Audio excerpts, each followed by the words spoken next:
Throughout most of her and Grandpa's time at number 48, she left the front door open for all and sundry to walk in. I do think, though, that this openness was indicative of Granny's welcoming heart. And what I always found astounding was her willingness to being interrupted. And no interruption at any hour ever appeared a bother to her, and nothing was ever too much trouble to whip together, to pop out and get, to sit down and pray for. One lasting memory I have of Granny from a couple years ago, when she was 92, was after we'd had a cuppa together at number 48. We'd said our goodbyes and she was waving at me from the front door, as she always did. Then all of a sudden, she started hopping down the steps and along the road. Something had caught her attention. Her eyes lit up at the sight of a lady on the other side of Victoria Street.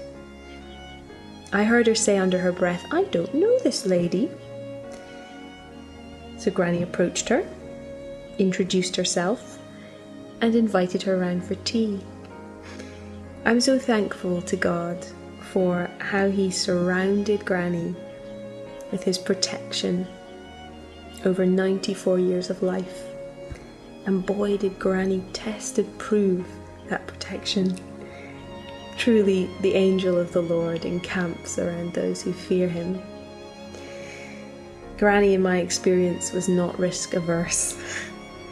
So whether she was zooming down Union Street on her electric scooter, walking with her frame along the cobbled pavements of Victoria Street, precariously balancing or cooping down to pick raspberries or deadhead plants in her garden, or welcoming strangers into her home and serving them who knows what from her freezer, I praise God for His sweet and mighty care for her throughout her earthly life, and for using her in so many weird and wonderful ways to spread the sweet aroma of Christ in our family, in this city and beyond. I am indebted to her and Grandpa for their prayers for me, their prayers over my life, and I'm eternally thankful to my dear Granny for her love for me in word and deed, in cards and soups. And as we always said on every departure, I love you more than a monkey loves bananas. Until we meet again.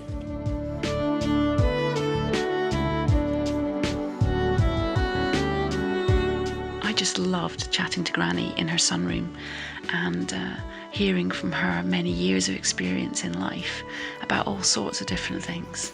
And she, without fail, would be gracious and wise and humble in her responses to me, and she always pointed me to Christ. And I just remember particularly talking about marriage and her saying, I just loved being married to Grandpa. And she said, you know, my greatest joy was to bring him joy.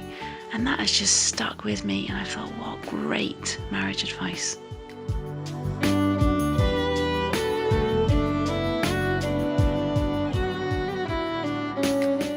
My memory of Great Granny is when she used to say, I love you more than monkeys love bananas.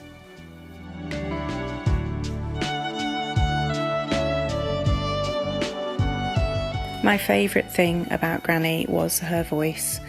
It, even now, whenever I've heard it, makes me feel safe and loved, remembering her storytelling on cassettes that she used to send to us in Tanzania.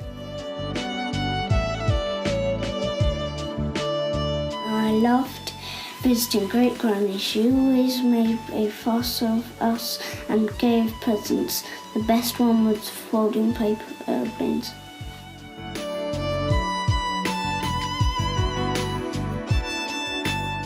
she had a sort of unique way, I think, of making us all feel like we were particularly important to her. Each one, I think a lot of people probably felt that way. She was quite funny and mischievous, and liked to laugh about things, and liked to tell stories about her family, our family. I remember she liked to recall funny phrases people used. You never know your luck till a dead horse kicks you, which I still don't understand. And whenever we talked about Grandpa, she'd obviously talk very fondly about him. I remember that funny look she would have when she clearly hadn't heard what you'd said. She was trying to decide whether she could get away with a nod and a smile or whether she'd get rumbled. And I remember she'd always try and have a gift for our kids whenever we saw her. And I remember towards the end having to sort of stoop down a bit to give her a hug, but she'd always kind of give a proper kind of squeezy hug, and quite often just sort of lean in and sort of whisper in our ear about kind of how important we were to her.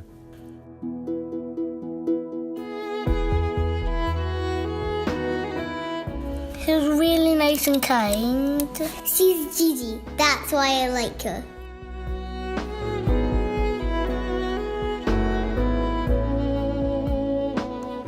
When Joan Short invited me to stay way back in 1976 at 20 Queen's Road, together with David, there was no expectation that this would be the beginning of a relationship that has kept on maturing over the years. My Aberdeen mum and dad, as they became, have been God's gift in my life. And Joan was an unfailing source of love and encouragement, an anchor point. But let me highlight one or two things about Joan that came to light mostly in visits and outings. She was always ready to be filled with joy and awe at the beauties of Deeside, the mountains, the fields, the trees. "Oh, Robin," she would say, "isn't that just wonderful?" And perhaps unknown to some of you, she was a woman of adventurous and plucky fearlessness. When she came to New Zealand, Jane had to stop her doing a bungee jump because at the age of 82 it was free, and Mum was always one for a bargain. But a few days later, Jane didn't stop her from driving a powerboat, and to this day it's an episode that's remembered by all my friends in New Zealand.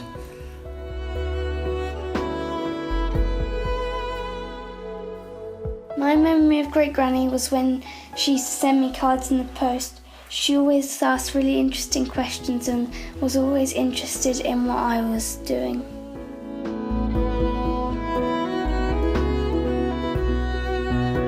I am so thankful to God for Granny, for all the precious memories I have of her, and particularly for the many chances I've had in this year off to spend unhurried time in her presence. Granny had an ability to look for and notice the good and beautiful. A visit with her would not go by without her marvelling at the colour of the sky, in raptures by the intricacy of a new bud on a flowering plant, or in awe of the majestic tummy on the robin redbreast in the garden. In each case, the wonder at the thing was surpassed only by awe at the one who had created it. During a recent visit, we were going through one of Granny's bookshelves, and she recommended to me book after book on every subject under the sun. In an age where some expect the elderly to be out of touch, Granny was a picture of a person informed and engaged with contemporary life. Aged 94, she regularly communicated over email. From mental illness to matters of sexual identity and persecution, she read widely on all of it, and much more importantly, she loved and listened to people. Her old ears, full of hearing aids, unless those had been lost gardening, were open for anyone who wanted to stop in for tea.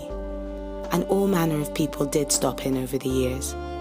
As she put it, it's wonderful being this old because you can talk to anybody. Many of us, younger in years, wisdom or maturity, could learn from her. In the Bible, we read of a God who loved his creation so much that he stooped down to our level to pitch his tent among us. As time went on, and arthritis and age worked away on Granny's bones, a distinctive stoop became hers.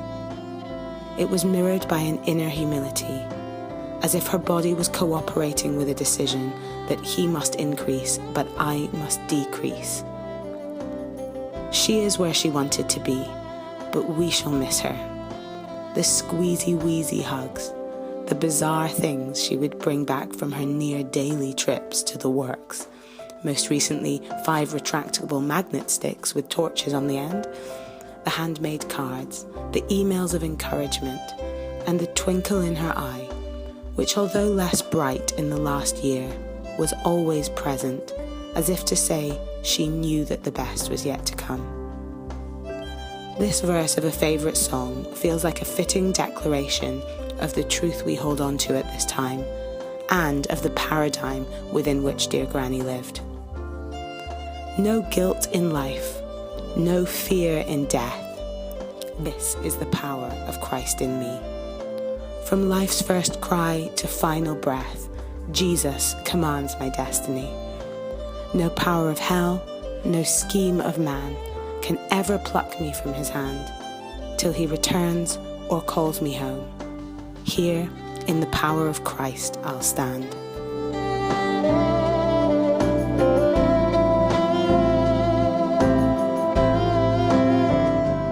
This is my final toast to my Granny, Joan Short. God has given us all the good things we've done over the years.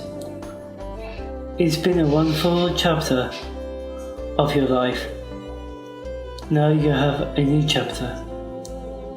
I love you, and I will miss you. I wish you all the best. Freedom is coming, because Jesus is the risen King. I appreciate that Great Granny always prayed for us and was really kind to us, and I'll really miss her. It's magic, said the little bear, holding the big bear's paw. Can you see? Mm-hmm. Here's the big bear, here's the little bear.